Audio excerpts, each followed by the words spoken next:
We have a lot of discussions about inclusivity and diversity here on Booktube, but those discussions about marginalized creators never include creators with disabilities. I'm trusting that we can have this discussion without people getting offended. I'm not saying any of y'all are bad people, but we need to do better. What up, my channel? Welcome back to another video. I'm Jessie E. This is Ravenclaw, and you're watching.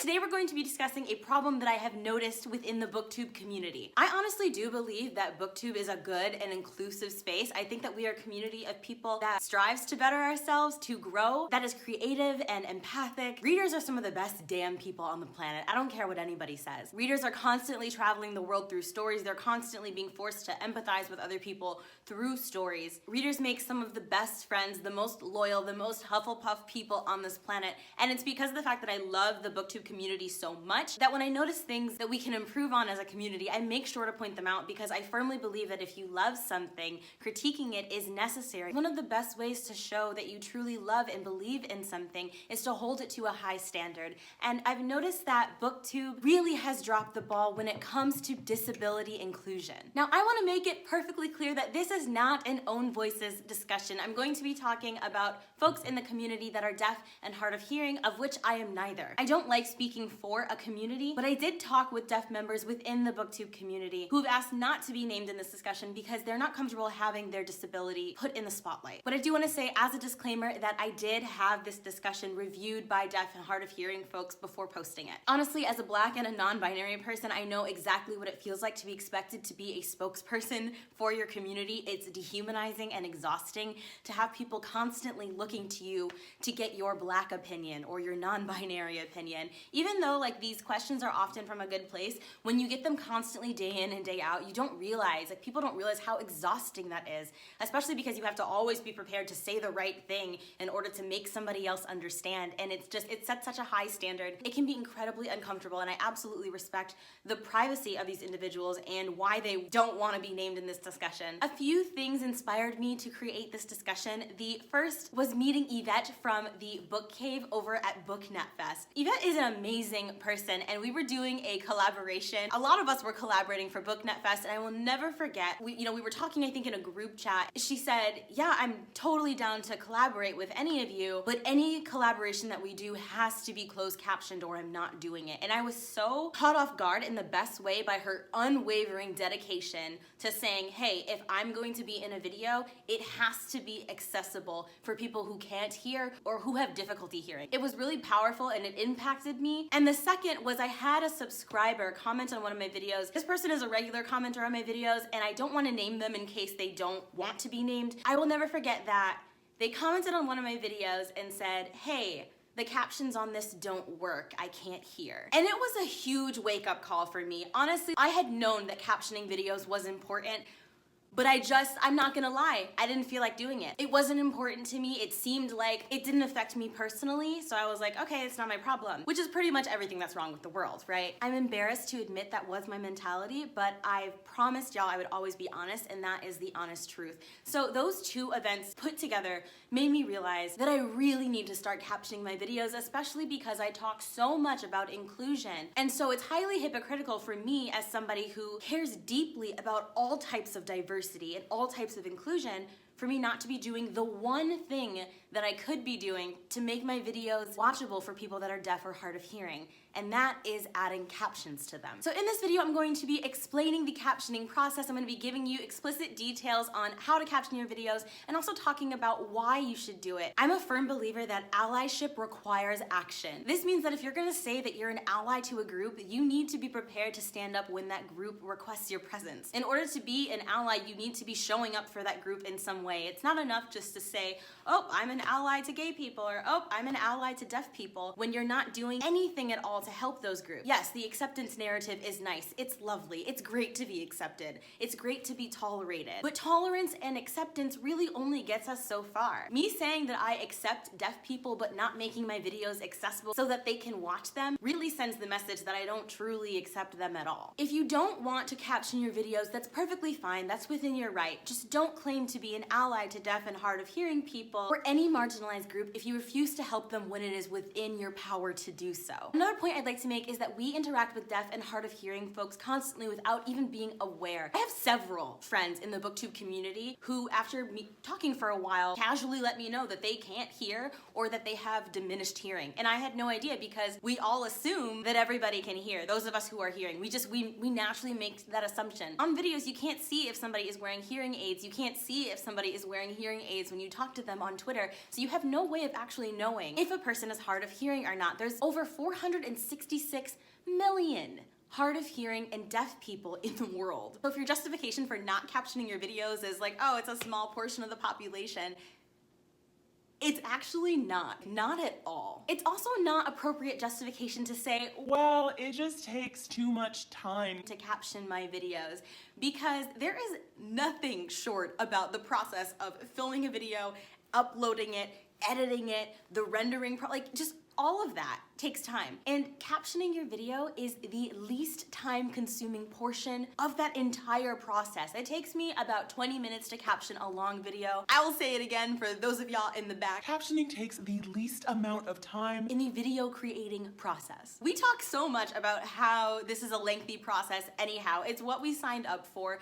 Plus, there are captioning companies. There are companies that you can pay at very affordable and cheap rates to caption your videos for you. It's also so easy for you, while your video is rendering, to just type up a transcript. Your video is uploading anyway. You have nothing else to do. Why not just take that time to caption your videos? And for my Slytherin or Ravenclaw viewers, this will probably be the most persuasive point that I can make. Not captioning your videos is illogical because it will increase your viewership. If you caption your videos and make them more accessible to a larger population, you will then have a larger viewing audience. The range of people who can view your content and engage with it will be higher. So if that is an incentive for you, you should definitely be captioning your videos. Now, a lot of you probably assume what I assumed before I started captioning, and that is that, well, there are automatic captions available on videos that deaf and hard of hearing people can easily access.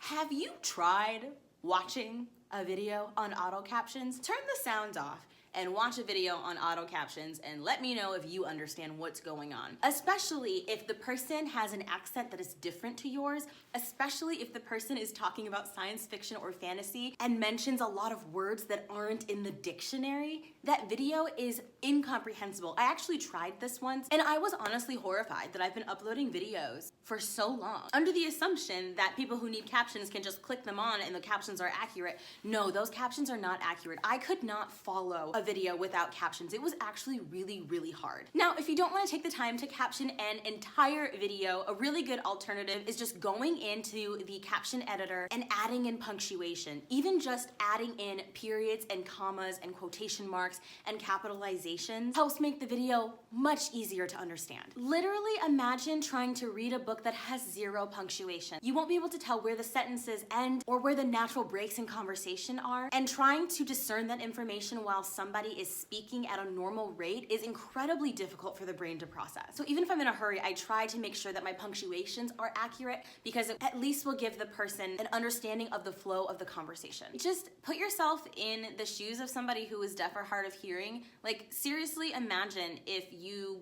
couldn't watch Booktube, a community that means a lot to you, a community that you want to participate in, because the videos, just by the nature that they're made, are exclusive. I can't think of a single big booktuber who captions their videos, and they have the biggest audience. And those of us who are on the smaller level absolutely need to be captioning our videos because, you know, we're the ones who are constantly preaching about community and how great Booktube community is and how welcoming it is.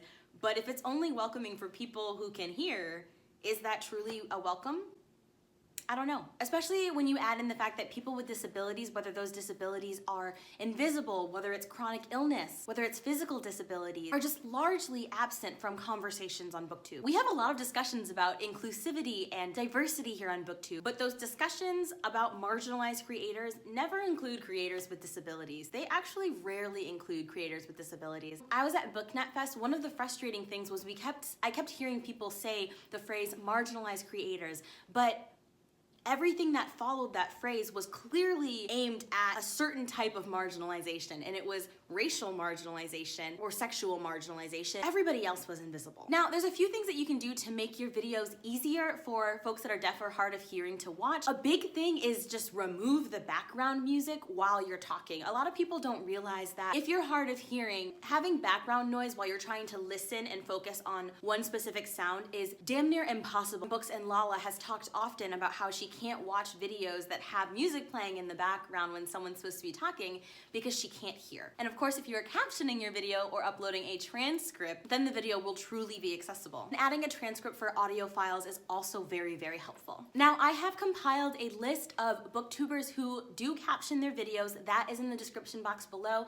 And I have also added a list of bookstagrammers who always caption their Instagram stories. So if you are deaf or hard of hearing and you're looking for people that are constantly devoted to making sure that their content is accessible for you, those are definitely the people to check out and follow. In order to have made it onto these lists, a person must caption their content at least 80% of the time. I only started captioning my videos very recently. There's a couple here and there that don't have captions, but I'm 110% devoted to captioning at least 90% of my videos. And if you are deaf or hard of hearing and there's a video of mine that you really want to watch that's old, definitely let me know in the comments down below and I will be sure to put captions on it for you. And sometimes I want to watch booktube videos in public, but I don't have headphones, so I'll turn the captions on then. But I can only watch those videos if they're captioned because the captions aren't going to be anywhere near reliable. Honestly, as a booktube community, I think that we can do better, which is why I'm trusting that we can have this discussion without people getting offended. I'm not saying any of y'all are bad people, but we need to do better. And the last thing that I want to say is that this discussion, me having this conversation, is not something that I should be praised for. I'm literally doing the minimum. I'm doing what is expected of me as somebody who claims to be an ally to folks with disabilities. I'm doing what I said that I would do in the event that it was required, and this video is literally just me being accountable for the values that I say that I have. Now I'm going to provide a very quick walkthrough of the captioning process just to show you how easy it is and how to get to the captions, but there's so many videos on this. If you'd rather just watch it in this video, here you go. Click the icon on your YouTube homepage, go to your channel, then to videos. Select the video you'd like to caption and click on Edit Video at the bottom right corner. On the left-hand side, you'll see a bar that features details, channel analytics, comments, and below comments, you'll see subtitles. Click on subtitles and move to the right side of the page where you'll see a drop-down bar that will allow you to switch to Classic Studio.